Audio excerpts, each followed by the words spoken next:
Again, I think a lot of it is when we get the idea of product best practices, we're kind of trying to establish more, kind of really setting aside some space to do really good discovery work.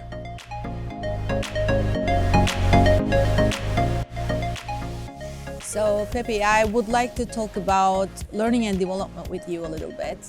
So, if I'm honest with you, that topic in product management is a little bit fuzzier for me. When it comes to engineering, I have a better idea what makes a software engineer or an engineering manager better. Yeah. What would you say that the product managers need and ask for today for their career growth? That's a good question because I agree with you. It is kind of a learning by doing task in a lot of ways. One concrete thing the team asks for, particularly in this space, is training around just data topics, things like SQL training. Generally, I think Wayfair offers a few like data analysis internal trainings. People want to take part in that.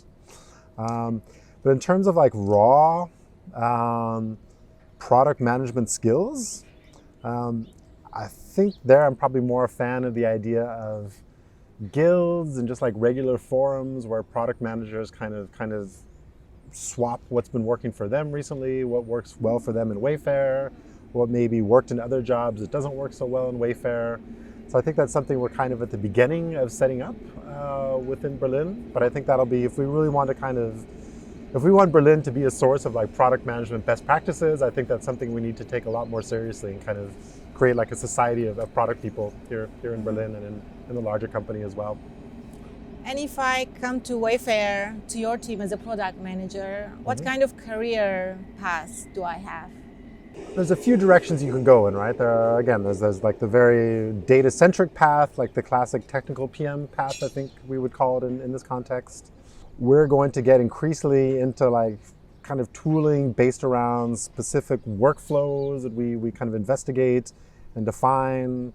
So I think that would be more kind of a classic user-centric kind of product management. I think we could also offer you a path of somebody who's really wants to focus more on communication and kind of pushing like large initiatives through the organization and things like that. So yeah, I think those are kind of the three directions you could take your product skills on the team. And just more generally, I think we have kind of, if I look at our team right now, there are kind of a few different models for how product managers want to take their career. Again, I think a lot of it is when we get the idea of product best practices, we're kind of trying to establish more, kind of really setting aside some space to do really good discovery work. Again, this persona work, a lot of user research, a lot of working closely with kind of usability issues and things like that. So I think these are some of the directions we could offer you at Wayfair as a product person.